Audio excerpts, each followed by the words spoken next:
നമസ്കാരം. യാസ്ലിയ ജോൺസൺ 19 വയസ്സ്.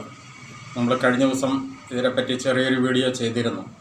അതായത് ഈ 28-ാം തീയതി അങ്കമാലിയിൽ വെച്ച് ഒരു മോർണിംഗ് സ്റ്റാർ കോളേജിൽ പഠിച്ചുകൊണ്ടിരിക്കുന്ന ഒരു 19 വയസ്സുള്ള ഒരു കുട്ടി, ഒരു സാധാരണ കുടുംബത്തിൽ 19 വയസ്സുള്ള ഒരു കുട്ടി, അവർ പാർട്ട് ടൈം ജോലിക്കും കൂടെ പോകുന്നുണ്ട്. കാരണം പഠനത്തിനിടയ്ക്ക് ഒരു സാധാരണ കുടുംബമായിരുന്നു. പാർട്ട് ടൈം ജോലി കഴിഞ്ഞ് വരുന്ന സന്ദർഭത്തിൽ അങ്കമാലിയിൽ വെച്ച് ഒരു സിറിയക് പി ജോർജ് എന്ന് പറയുന്ന ഒരു ഡോക്ടർ ഓടിച്ചിരുന്ന ഒരു വാഹനം ഭയങ്കരമായി സ്പീഡിൽ വന്ന് ഇടിച്ച് തെറിപ്പിച്ച് ഏകദേശം 200 മീറ്ററോളം ബോൾ ഉരുളുന്ന പോലെ ആ കുട്ടി തെറിച്ച് എന്ന് വീണ് അവസാനം കഴിഞ്ഞ ദിവസം മരണപ്പെട്ടിരുന്നു. ആ കുട്ടിയുടെ 4 അവയവങ്ങൾ മറ്റുള്ളവർക്ക്, ജീവിച്ചിരിക്കുന്നവർക്ക് വേണ്ടിയിട്ട് അവയവദാനവും നടത്തിയിരുന്നു. എന്താണെങ്കിലും ആ ഒരു വിഷയത്തെ സംബന്ധിച്ച് ഇതുവരെ ആ പ്രതിനെ അറസ്റ്റ് ചെയ്തിട്ടില്ല. ഒന്ന് ആലോചിച്ച് നോക്കണം. അതായത് ഒരു സാധാരണ വീട്ടിലെ ഒരു അനേക സ്വപ്നങ്ങളുമായിട്ട് നല്ല കഠിനാധ്വാനം ചെയ്ത് നല്ലവണ്ണം പഠിച്ച് പാർട്ട് ടൈം ജോലിയും ചെയ്ത് ജീവിക്കുന്ന 19 വയസ്സ് മാത്രമുള്ള ഒരു യാസ്ലിയ ജോൺസൺ എന്ന് പറയുന്ന ഒരു കുട്ടിക്ക് ഇത്രയും ക്രൂരമായ ഒരു കൊലപാതകത്തിന് സമാനമായ ഒരു പ്രവൃത്തി ചെയ്ത് ആ പ്രതിനെ ഇതുവരെയും പോലീസ് അറസ്റ്റ് ചെയ്തിട്ടില്ല എന്ന് വന്നു കഴിഞ്ഞ് കഴിഞ്ഞാൽ ഇതിൽ നിന്നും പൊതുസമൂഹം എന്താണ് മനസ്സിലാക്കേണ്ടത്? ആ പ്രതിയെ അറസ്റ്റ് ചെയ്യില്ല എന്നുള്ളത് തന്നെയല്ലേ. അതായത് അയാളെ രക്ഷപ്പെടാനായിട്ടുള്ള സംവിധാനം പോലീസ് ഒരുക്കി കൊടുത്തിരുന്നു എന്നാണ് കൃത്യമായിട്ട് ഇതിനകത്ത് പറഞ്ഞു വെക്കാനുള്ളത്. കാരണം ഇവിടെ അങ്കമാലി, എറണാകുളം മേഖല എന്നൊക്കെ പറഞ്ഞു കഴിഞ്ഞാൽ നമുക്കറിയാം, ഇത്തരം ഒരു വാഹനം കടന്നു പോയി കഴിഞ്ഞാൽ 1 മണിക്കൂറിനുള്ളിൽ പോലീസിന് വേണമെങ്കിൽ അവരെ കസ്റ്റഡിയിലെടുക്കാനായിട്ടുള്ള എല്ലാ സംവിധാനവും ഇന്നിപ്പോൾ നിലവിലുണ്ട്.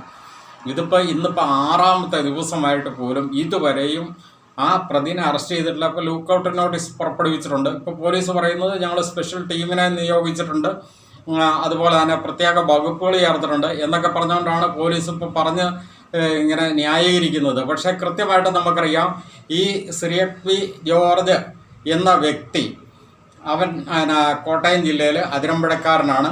അവന് അവിടെ ഭയങ്കര സ്വാധീനമുണ്ട്, സാമ്പത്തികം ഉണ്ടെന്നൊക്കെയാണ് പറയപ്പെടുന്നത്. അവൻ്റെ അപ്പൻ്റെ പേര് ജോർജ് മാത്യു എന്നാണ്. ശരിക്കും പറഞ്ഞു കഴിഞ്ഞാൽ ഒന്ന് ആലോചിച്ച് നോക്കണം. അതായത് അത്രയും നീചമായ രീതിയിലാണ് ആ കുടുംബത്തെ അത്താണിയായിരുന്ന ആ ഒരു പെൺകുട്ടിയെ ഇല്ലാതാക്കിയിട്ട് ഈ 6 ദിവസമായിട്ടും അവരെ പിടിക്കാൻ കഴിഞ്ഞില്ല എന്ന് മാത്രമല്ല, അതിനകത്ത് ഇട്ടിരിക്കുന്ന സെക്ഷൻ കാര്യം പോലീസ് വലിയ കാര്യമായിട്ടൊക്കെ പറയുന്നുണ്ട്, ഭയങ്കര വകുപ്പൊക്കെ ചേർത്തിട്ടുണ്ട്. സംഭവം ശരിയാണ്. 3 വർഷം വരെ തടവ് ലഭിക്കാവുന്ന വകുപ്പൊക്കെയാണ് ചേർത്തിരിക്കുന്നത്.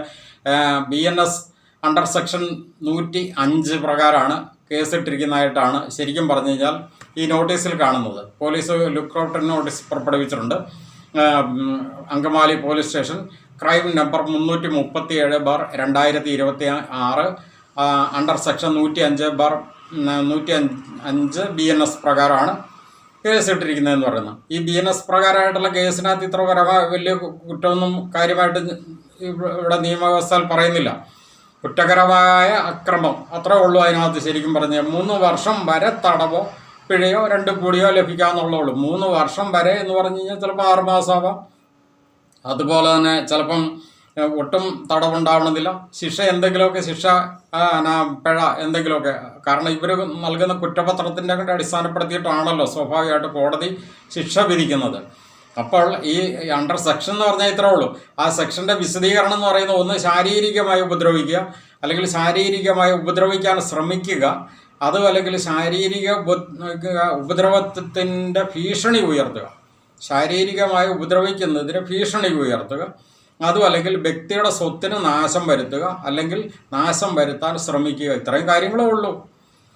ഒന്ന് ആലോചിച്ച് നോക്കുക. ഇത്രയും കാര്യങ്ങൾ ഈ വകുപ്പിനകത്ത് വരുന്നുള്ളൂ. അതായത് അണ്ടർ സെക്ഷൻ 105 BNS പ്രകാരം വരുന്ന വകുപ്പിൽ ഇത്രയും കാര്യങ്ങളെ വരുന്നുള്ളൂ. ഇതാണ് പോലീസ് പറയുന്നത്. അതിക്രൂരമായ വകുപ്പുകൾ ഏർപ്പെടുത്തിയിട്ടുണ്ട്, കൊലപാതകത്തിന് സമാനമായിട്ടുള്ള രീതിയിലേക്കൊക്കെ കാര്യങ്ങൾ നീക്കുന്നുണ്ടെന്ന്. പക്ഷേ ഇവിടെ ഇതിനകത്ത് ഉൾപ്പെടുത്തിയിരിക്കുന്ന വകുപ്പ് വെച്ച് നോക്കുമ്പോൾ ഇത്രേ ഉള്ളൂ. ഇനിയിപ്പോൾ വേറെ വകുപ്പുകൾ ആഡ് ചെയ്യുകയോ ഇല്ല എന്നുള്ളത് നമുക്ക് ഇതിൽ നിന്ന് തന്നെ മനസ്സിലാക്കാവുന്നതല്ലേ ഉള്ളൂ. ഈ 6 ദിവസമായിട്ടും ഈ പ്രതിയെ പിടിച്ചിട്ടില്ല എന്ന് പറഞ്ഞാൽ പ്രതിയെ പിടിക്കില്ല എന്നുള്ളതാണ് അതിനകത്തുള്ളത്. പ്രതിയെ ഇപ്പോൾ സ്റ്റേഷൻ്റെ മുമ്പിൽ കൊണ്ടു നിർത്തി കഴിഞ്ഞാൽ പോലീസ് പുറംതിരിഞ്ഞ് നിൽക്കും എന്നുള്ളതേ അതിനകത്ത് പറഞ്ഞു വെക്കാനുള്ളൂ. അതാണ് ഇപ്പോൾ ഇതിൽ നിന്ന് സംഭവിച്ചിരിക്കുന്ന ഒരു കാര്യം എന്ന് പറയുന്നത്. അതല്ലെങ്കിൽ പോലീസിന് വേണമെങ്കിൽ ആ ഒരൊറ്റ മണിക്കൂറിനുള്ളിൽ പിടിക്കാമായിരുന്നു. കാരണം ഇത് പിടിക്കരുത് എന്നുള്ള ഒരു നിബന്ധന അല്ലെ ഒരു നിർബന്ധ ബുദ്ധി ഏതോ ഉന്നത കേന്ദ്രങ്ങളിൽ നിന്ന് ഉരുത്തിരിഞ്ഞു വന്നിട്ടുണ്ട്. അതിൻ്റെ ഫലമായിട്ടാണ് ഇതൊക്കെ ഇങ്ങനെ സംഭവിക്കുന്നത്. കാരണം ഇവൻ ഏതോ ലഹരി മാഫിയയുടെ ആളാണോ എന്ന് വരെ സംശയിക്കേണ്ടിയിരിക്കുന്നു. ഇവൻ മദ്യം, മയക്കുമരുന്ന്, കാരണം നമുക്കറിയാം ഇപ്പം മെഡിക്കൽ രംഗങ്ങളിലാണെങ്കിലും എഞ്ചിനീയർ രംഗങ്ങളിലൊക്കെ ആണെങ്കിലും വളരെ അപൂർവം ചെറിയ പെർസെൻറ്റേജ് വ്യക്തികൾ ഇതിനൊക്കെ അഡിക്റ്റാണ്, അടിമകളാണ്, ഇതിൻ്റെ വിപണന ശൃംഖലയിൽപ്പെട്ടവരാണ്, മാഫിയകളുടെ കണ്ണികളായിട്ട് പ്രവർത്തിക്കുന്നുണ്ട്. ഇതൊക്കെ ഇവിടെ റിപ്പോർട്ട് ചെയ്യപ്പെടുന്ന കാര്യം തന്നെയാണ്. അപ്പോൾ ഇതൊക്കെ അറിയാവുന്ന പോലീസുകാർ തന്നെ ചിലപ്പോൾ ഇതിൻ്റെ ഭാഗഭാക്കുകളാകുന്നുണ്ടോ എന്ന് പോലും ഇവിടെ സംശയിക്കേണ്ടിയിരിക്കുന്നു. ആ രീതിയിലേക്കല്ല ഈ കാര്യങ്ങൾ പോകുന്നത്. നമുക്കറിയാം ഇപ്പോൾ വീണ ജോർജിനെതിരെ കണ്ണൂർ ഒരു കരിങ്കൊടി കാണിച്ചെന്ന് പറഞ്ഞപ്പോഴത്തേക്കും ഏതെല്ലാം രീതിയിലുള്ള പ്രകടനങ്ങളും പ്രകമ്പനങ്ങളും ഒക്കെയാണ് പോലീസിൻ്റെ ഭാഗത്തുനിന്ന് ഉണ്ടാകുന്നത്. എത്ര ഉത്സാഹമാണ്! ഇവിടെ ഒരു സാധാരണക്കാരൻ്റെ കാര്യം വരുമ്പോഴത്തേക്ക് ഈ രീതിക്കേ ഉള്ളൂ. ഉന്നതരായിട്ടുള്ള വ്യക്തികൾ കൊലയാളികളാകുകയോ അല്ലെ കൊലപാതകത്തിന് സമാനമായ പ്രവർത്തികൾ ചെയ്യുന്ന സാഹചര്യത്തിൽ അവരെല്ലാം വെറും നിസ്സാര വകുപ്പുകൾ ഉൾപ്പെടുത്തിക്കൊണ്ട് ഊരിപ്പോകുന്ന ഒരു കാര്യമാണ്. നമുക്കറിയാം നേരത്തെ ഒരു IAS ഓഫീസറായിരുന്ന ശ്രീറാം വെങ്കിട്ടരാമൻ്റെ ഒരു കേസ് പോലും ഇവിടെ നമുക്കറിയാവുന്ന തിരുവനന്തപുരത്ത് നടന്ന ഒരു KM ബഷീർ എന്ന ഒരു പത്രപ്രവർത്തകനെ പാതിരാത്രി സമയത്ത് അമിതമായ വേഗതയിൽ വാഹനം ഓടിച്ചുകൊണ്ട് ചെന്ന് ബൈക്ക് സഹിതം ഇടിച്ചൊരു മരത്തിൽ കയറ്റി വെച്ചിരിക്കുന്നത് പോലെയായിരുന്നു പിറ്റേന്ന് ഫോട്ടോസ് മീഡിയയിലൂടെ വന്നിരുന്നത്. ആ രീതിയിൽ ഇടിച്ച് കൊലപ്പെടുത്തിയിട്ട് പോലും കൂടെ ഒരൊറ്റ ദിവസം പോലും കൂടെ ജയിലിൽ കിടന്നിട്ടില്ല ശ്രീറാം വെങ്കിട്ടരാമൻ. അയാളെ അന്ന് പോലീസ് എല്ലാ രീതിയിലും സംരക്ഷിച്ച കാര്യം നമുക്കറിയാം. ഇവൻ ഈ സിറിയക് പി ജോർജ് എന്ന വ്യക്തി അവനൊരു ഡോക്ടർ ആയതുകൊണ്ടും അവൻ്റെ കുടുംബക്കാർക്ക് ഇഷ്ടംപോലെ പണം ഉള്ളത് കൊണ്ട് കൂടിയാണോ ഈ രീതിയിലൊക്കെ കൊണ്ടുവരുന്നതെന്നുള്ളത് വളരെ ബലമായിട്ട് പൊതുസമൂഹം സംശയിച്ചു കഴിഞ്ഞാൽ അതിൽ കുറ്റം പറയാൻ പറ്റുമോ?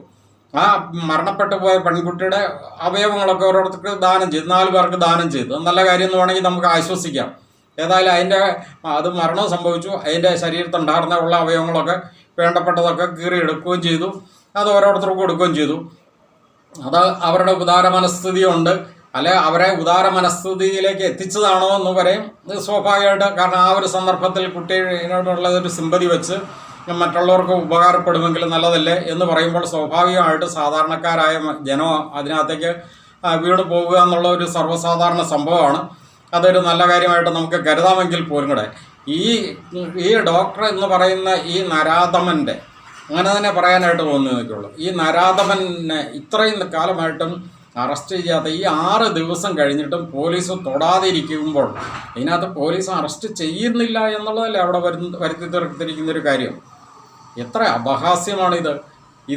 ഇവിടെയൊക്കെ, അതായത് ശരിക്കും പറഞ്ഞു കഴിഞ്ഞാൽ കേരളത്തിലെ ഒരു 95% ജനങ്ങൾക്ക് നീതി ലഭിക്കില്ല, അല്ലെങ്കിൽ നീതി നടപ്പാക്കി കൊടുക്കില്ല എന്നുള്ള രീതിയിലേക്കല്ലേ ഈ കാര്യങ്ങളൊക്കെ വരുന്നത്. എത്ര ശരിക്കും പറഞ്ഞു കഴിഞ്ഞാൽ അത് ഒരു രീതിക്ക് പൊതുസമൂഹത്തിന് ഉൾക്കൊള്ളാവുന്ന ഒരു കാര്യമല്ല. നീതി നടത്തി തരുന്നില്ലെങ്കിൽ നീതിക്കായി നിയമം സ്വയം നടപ്പാക്കണമെന്നാണോ ഈ സ്റ്റേറ്റ് ഇവിടെ പൊതുസമൂഹത്തിനോട് ആവശ്യപ്പെടുന്നത്? അതൊരു പ്രധാനപ്പെട്ട ചോദ്യമല്ലേ ശരിക്കും പറഞ്ഞു കഴിഞ്ഞാൽ. ഇവിടെ സ്റ്റേറ്റാണ് ശരിക്കും പറഞ്ഞു കഴിഞ്ഞാൽ ഇവിടുത്തെ എല്ലാ പൗരർക്കും വേണ്ട എല്ലാവിധ ആനുകൂല്യങ്ങളും അല്ലെ അവകാശങ്ങളും സംരക്ഷിച്ച് നൽകേണ്ടത്. ആ സ്റ്റേറ്റ് തന്നെ ഇതിന് ഉദാസീനത വരുത്തുന്നു എന്നുള്ളതല്ലേ ഇവിടെ വരുന്നത്. അതായത് നീതി എന്നത് എല്ലാവർക്കും ഒരുപോലെയല്ലേ. നീതി നടത്തി തരുന്നില്ലെങ്കിൽ നീതിക്കായി നിയമം സ്വയം നടപ്പാക്കണം എന്ന രീതിയിലേക്ക് സ്റ്റേറ്റ് ഒരു സന്ദേശം നൽകി കഴിഞ്ഞാൽ അത് എത്ര അപകടകരമാണ്. ഇത് പൊതുസമൂഹം ചോദിക്കുന്ന ഒരു ചോദ്യമായിട്ട് ഉയർന്നു വന്നിരിക്കുകയാണ്.